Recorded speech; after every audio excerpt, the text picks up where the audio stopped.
Early in the morning, all the chief priests and the elders of the people came to the decision to put Jesus to death.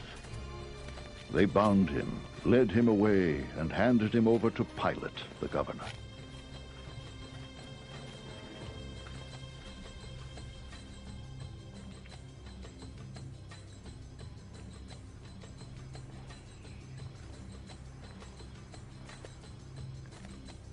When Judas, who had betrayed him, saw that Jesus was condemned, he was seized with remorse and returned the 30 silver coins to the chief priests and the elders.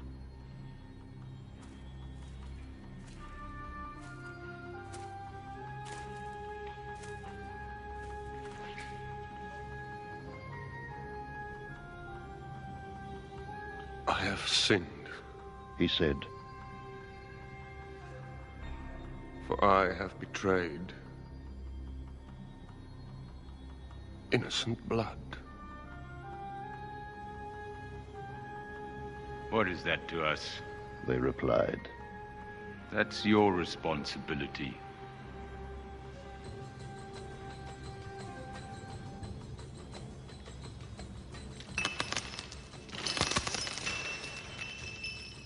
So Judas threw the money into the temple and left. Then he went away and hanged himself. The chief priests picked up the coins and said, "It is against the law to put this into the treasury, since it is blood money." So they decided to use the money to buy the potter's field as a burial place for foreigners. That is why it has been called the Field of Blood to this day. And what was spoken by Jeremiah the prophet was fulfilled. They took the 30 silver coins, the price set on him by the people of Israel, and they used them to buy the potter's field as the Lord commanded me.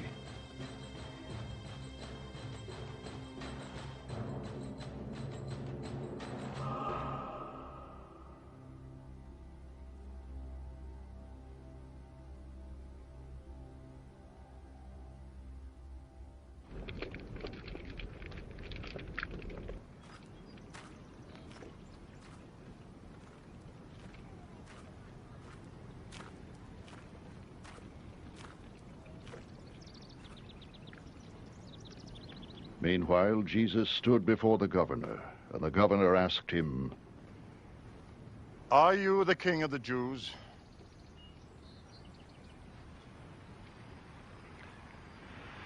Yes, it is as you say. Jesus replied.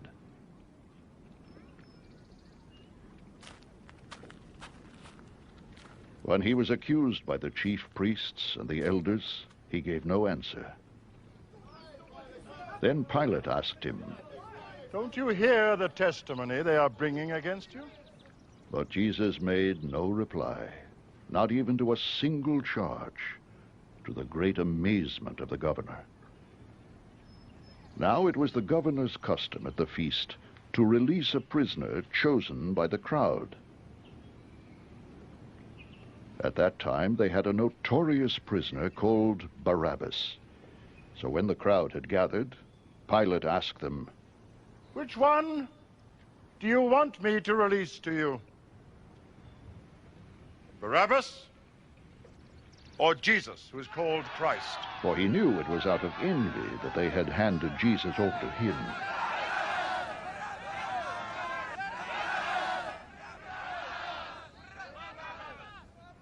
While Pilate was sitting on the judge's seat, his wife sent him this message. Don't have anything to do with that innocent man, for I have suffered a great deal today in a dream because of him.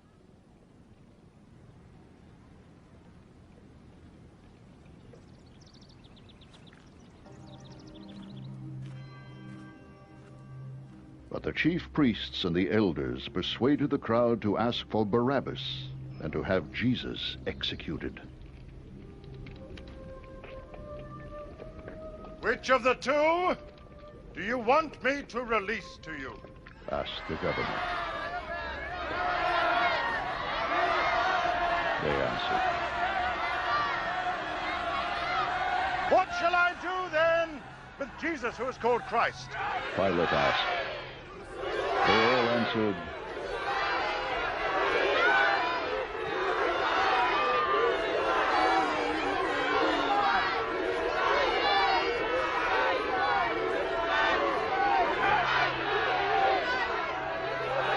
Why? What crime has he committed? asked Pilate. But they shouted all the louder.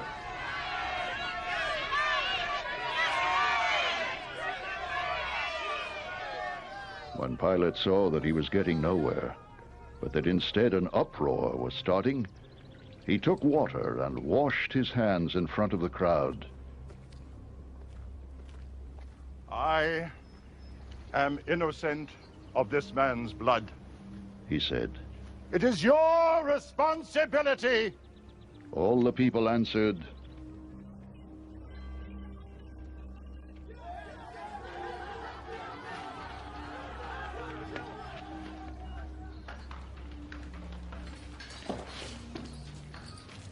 Then he released Barabbas to them.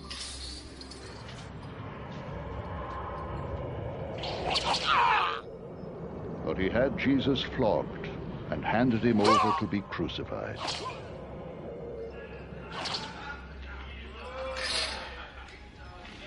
Then the governor's soldiers took Jesus into the praetorium and gathered the whole company of soldiers around him.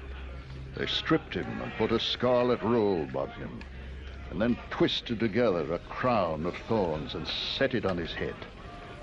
They put a staff in his right hand and knelt in front of him and mocked him. Hail, King of the Jews! They said.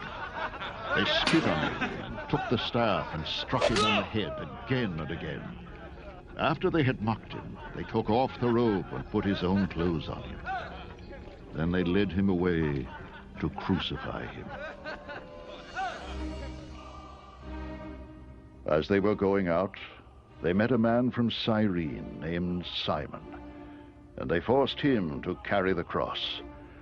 They came to a place called Golgotha, which means the place of the skull.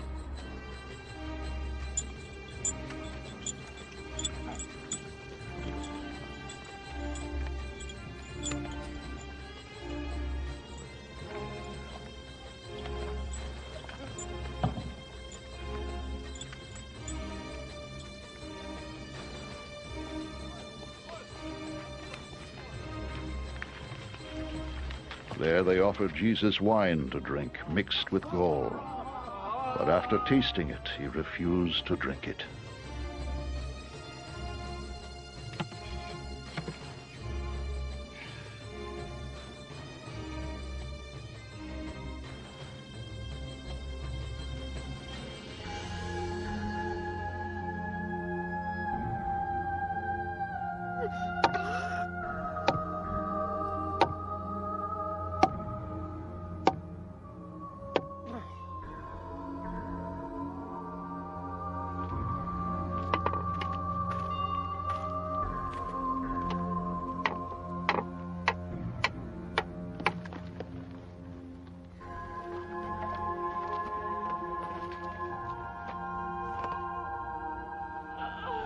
When they had crucified him, they divided up his clothes by casting lots.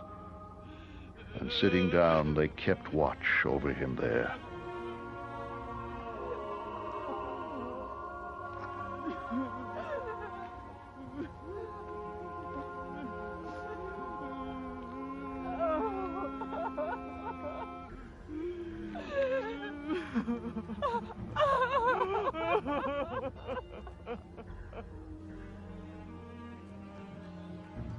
Above his head, they placed the written charge against him.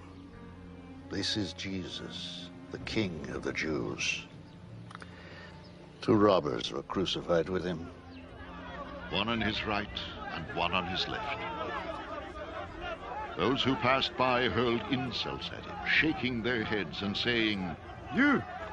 We're going to destroy the temple and build it in 3 days. Save yourself. Come down from the cross. if you are the Son of God. The same way the chief priests, teachers of the law, and the elders mocked him. Saved others. They said, But he can't save himself. He's the King of Israel. Let him come down now from the cross, and we will believe in him. He trusts in God. Let God rescue him if he wants him. For he said, I am the Son of God.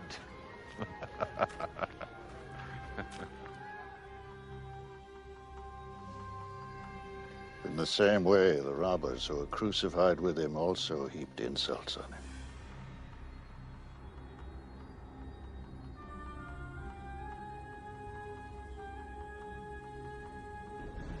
From the 6th hour until the 9th hour, darkness came over all the land. About the 9th hour, Jesus cried out in a loud voice, Eloi, Eloi, lama sabachthani, which means, my God, why have you forsaken me? When some of those standing there heard this, they said, he's calling Elijah. Immediately, one of them ran and got a sponge, filled it with wine vinegar, put it on a stick, and offered it to Jesus to drink. But the rest said, I'll leave him alone. Let's see if Elijah comes to save him.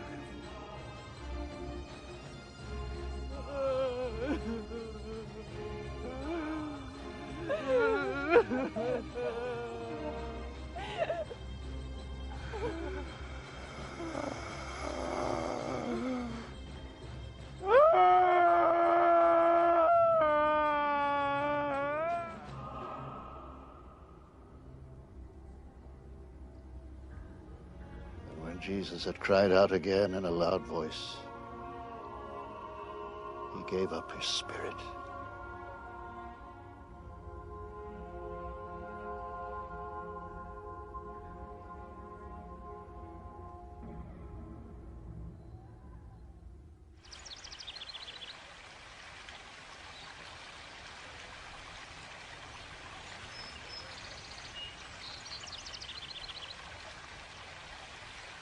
At that moment, the curtain of the temple was torn in two from top to bottom.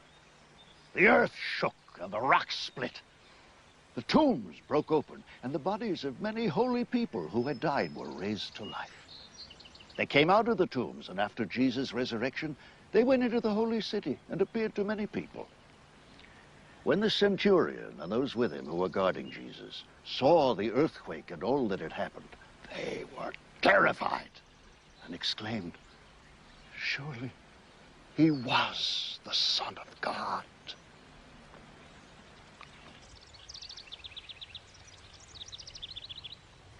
Many women were there, watching from a distance. They had followed Jesus from Galilee to care for his needs. Among them were Mary Magdalene, Mary, the mother of James and Joseph, and the mother of Zebedee's sons.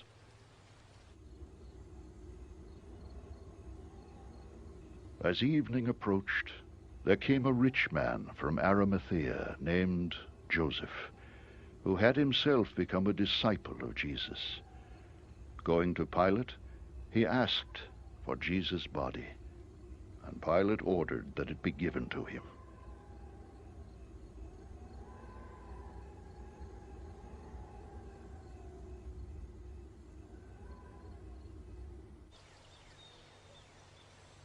Joseph took the body, wrapped it in a clean linen cloth, and placed it in his own new tomb that he had cut out of the rock. He rolled a big stone in front of the entrance to the tomb and went away. Mary Magdalene and the other Mary were sitting there opposite the tomb.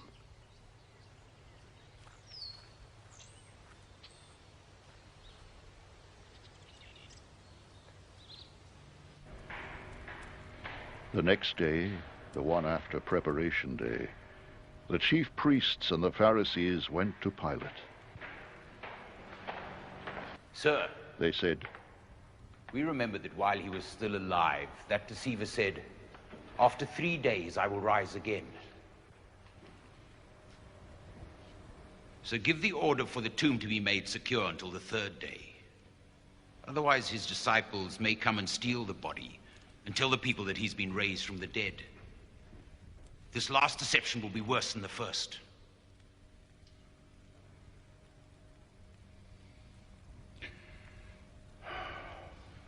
Take a guard. Pilate answered. Go make the tomb as secure as you know how.